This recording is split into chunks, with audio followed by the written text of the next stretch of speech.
heroes acting out there on a silver screen. Come grab a seat, popcorn is on me. Camera speed. Sound production, take one. Hello, welcome to Meet Me at the Movies. Noel T. Manning II here. I do appreciate you spending time with us. Every time you come to see us, I can't thank you enough. So I just want to send one more time. Thank you. We enjoy ourselves here on Meet Me at the Movies. We review films. We have special topics. We have special tribute shows. We did one on Gene Hackman not too long ago. We also have special guests that we think you would really enjoy getting to know.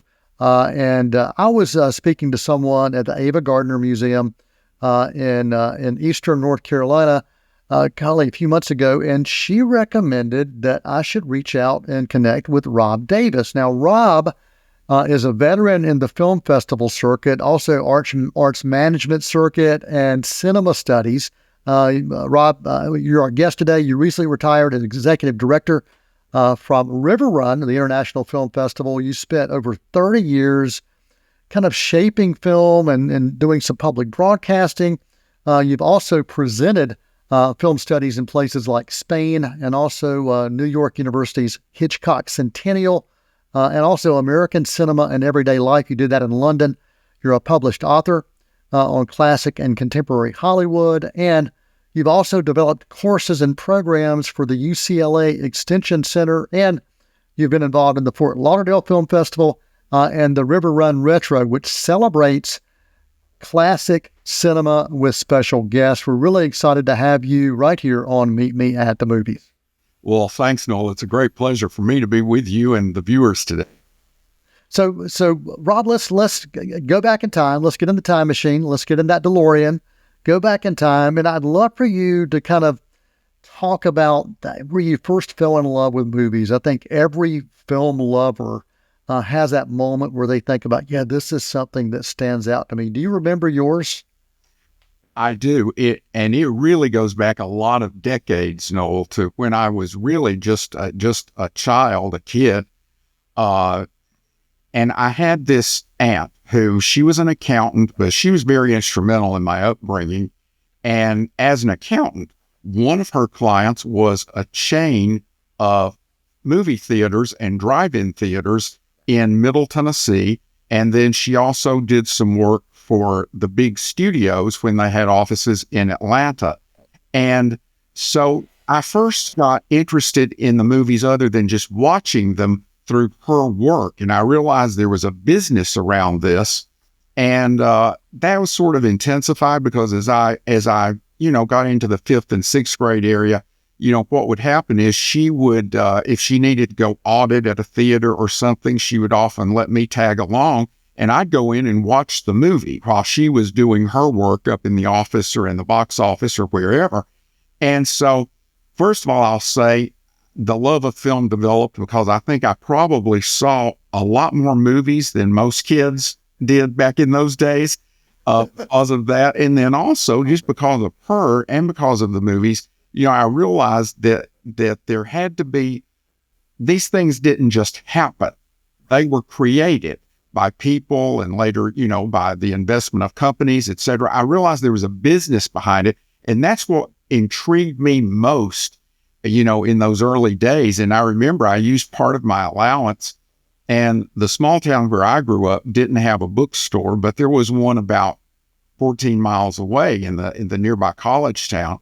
And I went over and I asked the owner there, I said, would you be able to get me the weekly issue of Variety? And he never had a request for Variety, but he said he'd check with his, periodicals person and see. He thought I could. He said, but now if I'm going to get this, you're going to have to take it. And I said, well, don't worry, I'll take it. And so I started using a little bit of my allowance every week to go in and pick it up. And if I couldn't get there one week, I'd pick up the 2 copies the next week. And so that's really how it all kind of started. And that just stayed with me. And I'm lucky that eventually I was able to forge a career around specific areas that I enjoy. Well, I think the beautiful thing about variety is it's one of those that allows you to understand the historical perspective of the business of cinema, but also not just the historical standpoint, but also what's happening now. And so, you've studied classic Hollywood. You're also very familiar with contemporary films and filmmaking. So what do you think that filmmakers today could learn maybe from those from the old golden age of cinema? Well, I think first and foremost, and many filmmakers today do, they know this, but the value of a good story, because that's the basis. Whether you're telling a narrative feature or whether you're making a documentary, it's got to be an engaging story. And yes, you have to have the tools and the vision to bring this story to the screen, but the story is the basis of it. When I used to teach for a number of years, both at the undergraduate and graduate level, one of my courses focused on really how economic, if you will, economic situations sort of forced the movie business to change over the years and adapt, and really led us to the point where we're at, even today. And I would always start those classes by saying, if we want to know as a film industry where we are today and where we may be going, then we've got to know where we originated, where we came from. Yes. And, I just think that the history is very important. And I'll tell you, Noel, now, if I were still in the academic world, I think most of your viewers, being cinephiles, know that, one of the earliest devices to watch movies developed by Mr. Edison was the kinetoscope, where one person at a time put, some money in a slot and looked at a waist-high box through a viewfinder, and they saw a 50-second movie. Right. And then there were some entrepreneurs who told Mr. Edison, they said, you've got to figure out a way to get the image out of the box and on a wall so that we can maximize the profit of this thing. And of course, that sort of changed the evolution of movie going. But think about it, Noel.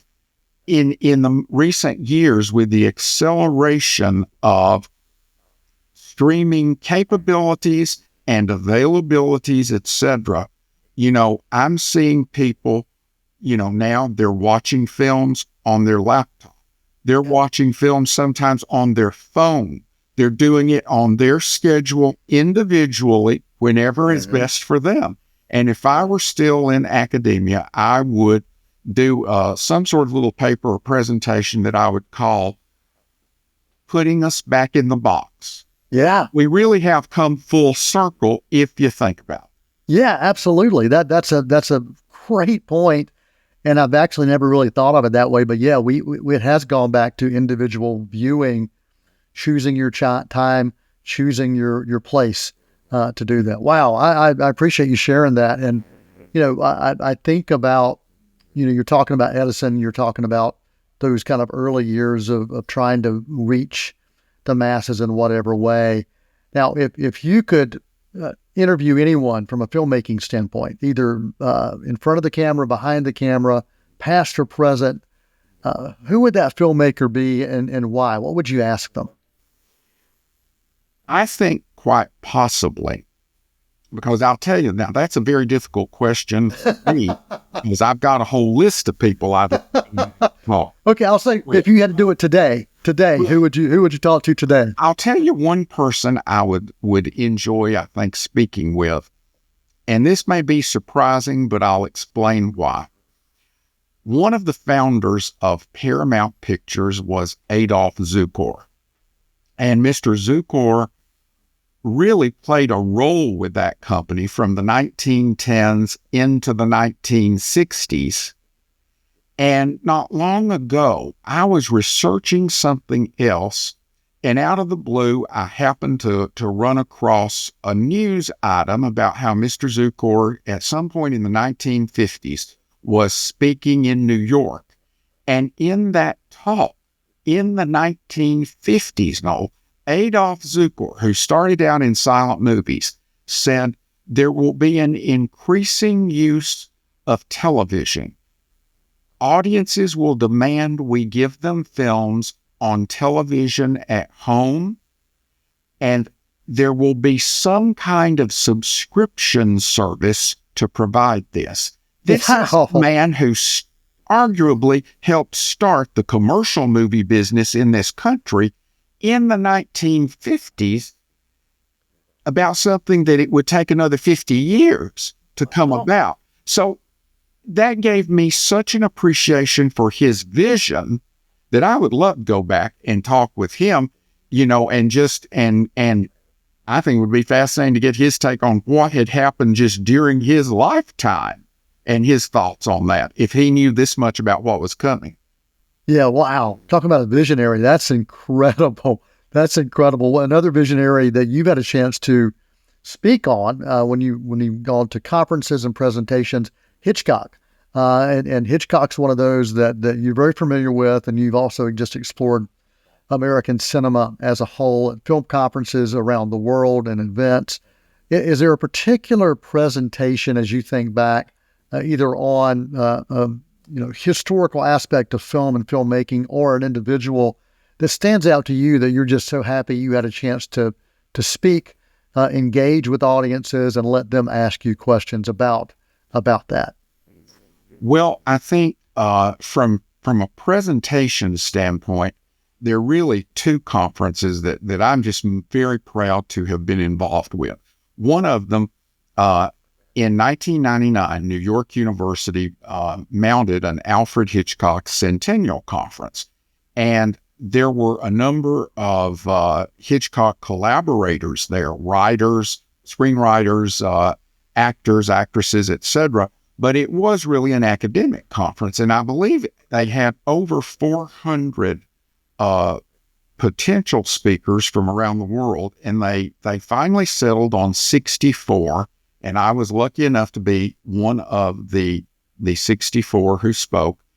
And something that had always fascinated me, Noel, was how Alfred Hitchcock he was involved in every aspect of the film, but including publicity, which a lot of directors, when they finished a film, they just let the studio or the studio's marketing department or whatever handle all that. But Hitchcock remained in charge all the way through that, both in his film work and his television work. And my talk was called Alfred Hitchcock, Master of Suspense, Master of Publicity.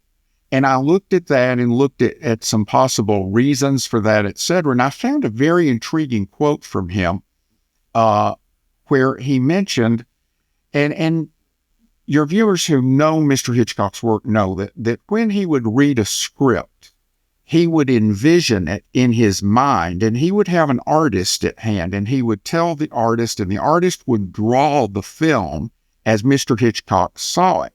And if you have a chance at the Academy Museum or anywhere else to ever see some of Hitchcock's storyboards, if you know the film the storyboard was drawn for, it's like watching the film. He never varied. He would go in and, if he were filming the two of us talking, and in his mind he saw us with the camera 3 feet from us, once he started filming, that's how it was. And so the filming to him wasn't maybe as exciting as it was to other directors because there wasn't a lot of spontaneity there. It was filmed the way he saw it when he read it. And this quote from him gave some insight that he enjoyed having fun after the film with the selling of it, the publicity of it, because there he had the spontaneity that he had when he read the script, but not in the middle part when he was filming. Wow. I love that. Well, you are joining us right here on Meet Me at the Movies. Rob Davis, our guest, talking about historical cinema. Rob recently retired as the executive director for the River Run International Film Festival. After the break, we're going to come back and talk more about film festivals, and especially River Run, and how Rob got involved in that, and why film festivals are so important, not just for the filmmakers, but also for the audiences. So stick around. We'll be back with more Meet Me at the Movies right after this quick intermission. Won't you come and meet me at the movies? Won't you come and watch watch a flick.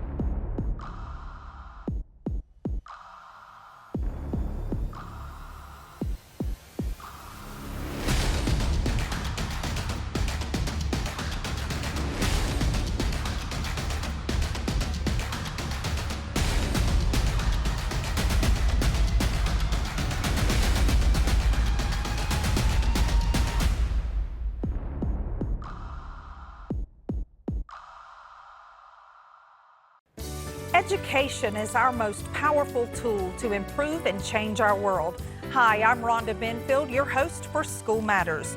Join me for a new program every other week with information from and about the students and staff of Cleveland County Schools.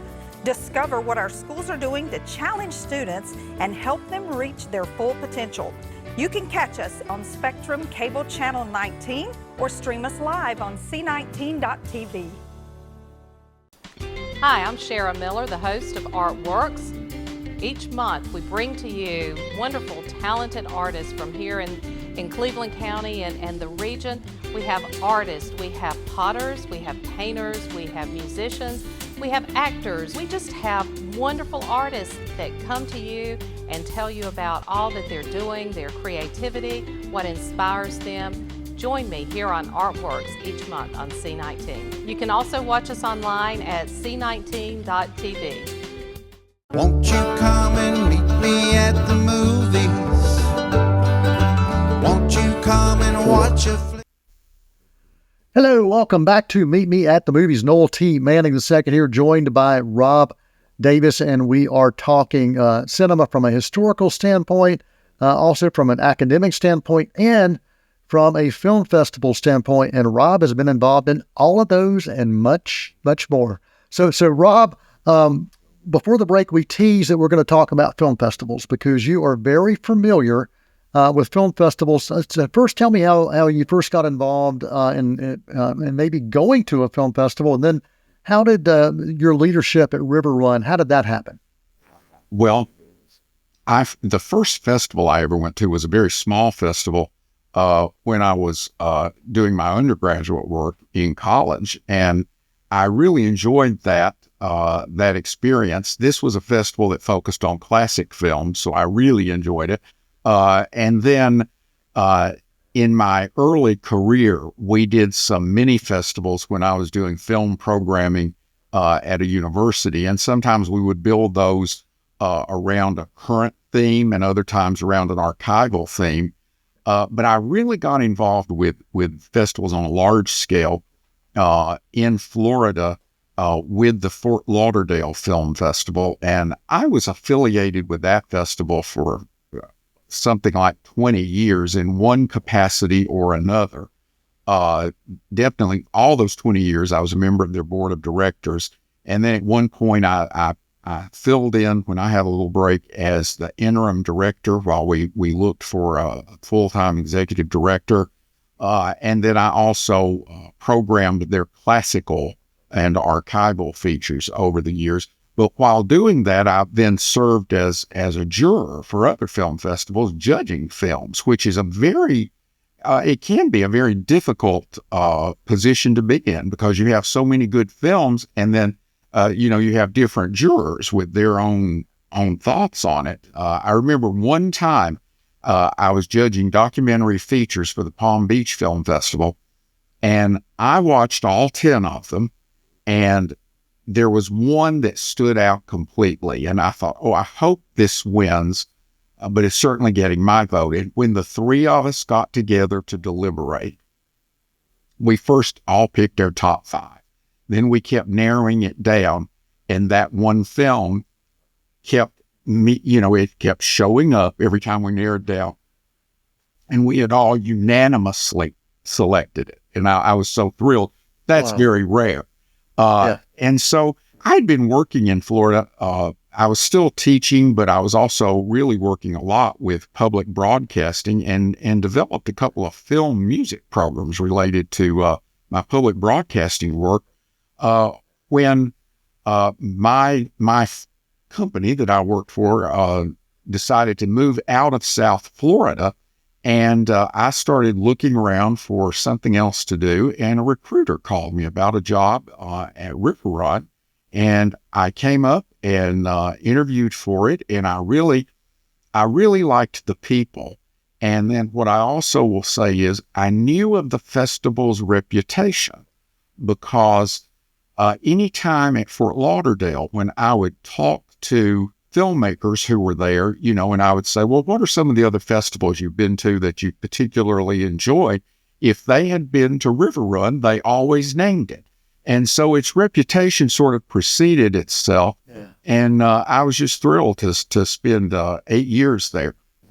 Now, we did not mention where is River Run. There are a couple of locations, correct? There are. It is headquartered in Winston-Salem, North Carolina, but we do festival screenings both in Winston-Salem and in Greensboro.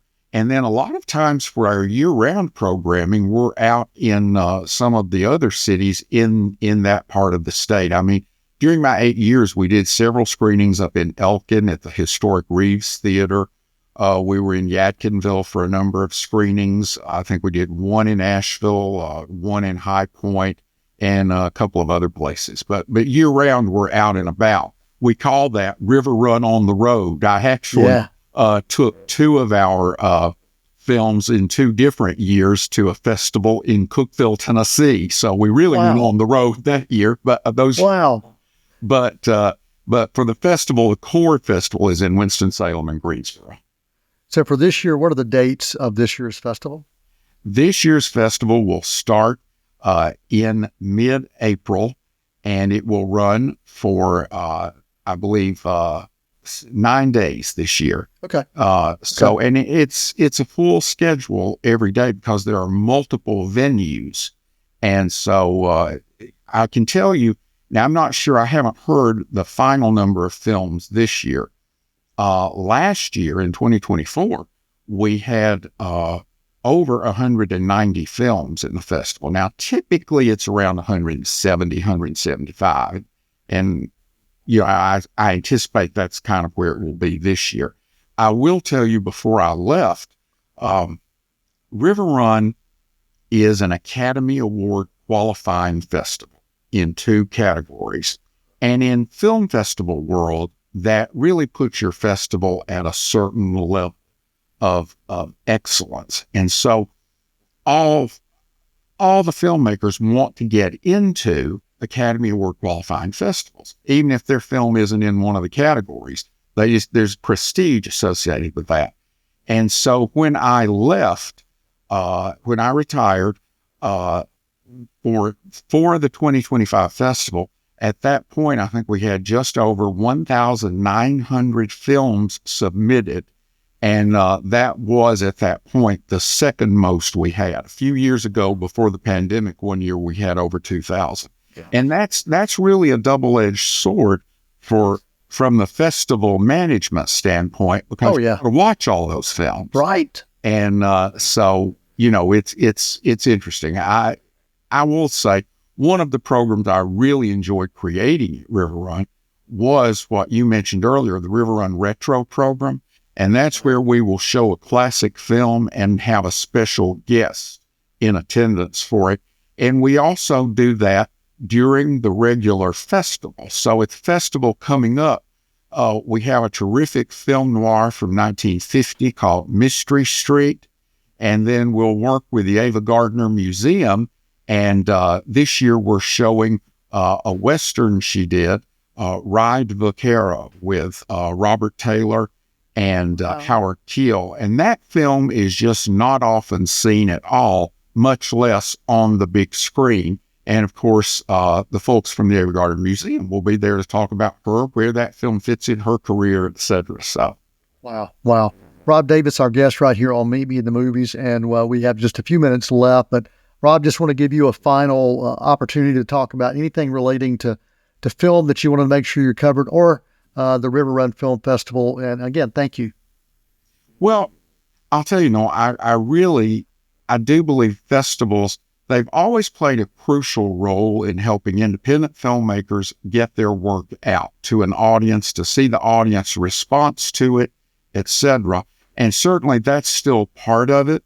But also I would say at this point in time, as we see a diminishing, if you will, of theater screens out there showing films, it is a great opportunity for audiences to come and experience movie-going in the group setting, in the social setting, which I think is terrific. So it's really serving two purposes now. And, I think that festivals are one of the backbones of the film industry at the current time. I agree completely. We're very fortunate here in Cleveland County, which is the home county where I am recording from.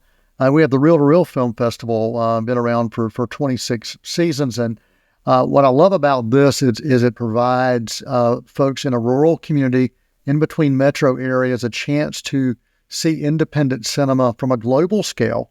And that's the beauty of film festivals, no matter what they're doing. Sometimes you're allowing audiences to participate and engage with filmmakers and have conversations, have dialogue with them, share a cup of coffee with them. It's opportunities at film festivals are not the kind of things that happen going to your local theater on a regular basis. So I highly recommend film festivals. I always have, and I'm just so thankful that there are enough of those throughout North Carolina and beyond that if people want to explore indie cinema, they can do that. So I'm just so thankful for the opportunities that film festivals provide. So Rob, if anybody wanted to get in touch with you or to kind of maybe hear a talk or things like that, what are the best ways that people can follow you and follow what maybe you're doing? Well, they can reach out to me. I am Rob Davis Film Guy. And then you can find me on LinkedIn. You can find me on Instagram. I'm not that active on Instagram. I do more really on LinkedIn. But they can also always reach out to me at robdavisfilmguy@gmail.com. Awesome. Rob, thanks for being our guest, and we look forward to having you back. And I want you to think about if there's one particular filmmaker you'd love to do a show on where we could just explore that one filmmaker or a genre. Think about it, because I'd love to get you back on right here at Meet Me at the Movies. To all of our guests, we really appreciate you, again, for taking the time to engage with us through those emails, through just watching, through comments you may post on social about us. We thank you. Thank you. Thank you always. And for the entire cast and crew right here at Meet Me at the Movies, and for Rob Davis, I'm Noel T. Manning II. And for this week, that's a wrap. Many films to view until we meet again. Next time we see you, we'll gladly fill you in. We'll tell about the happy and the sad ones.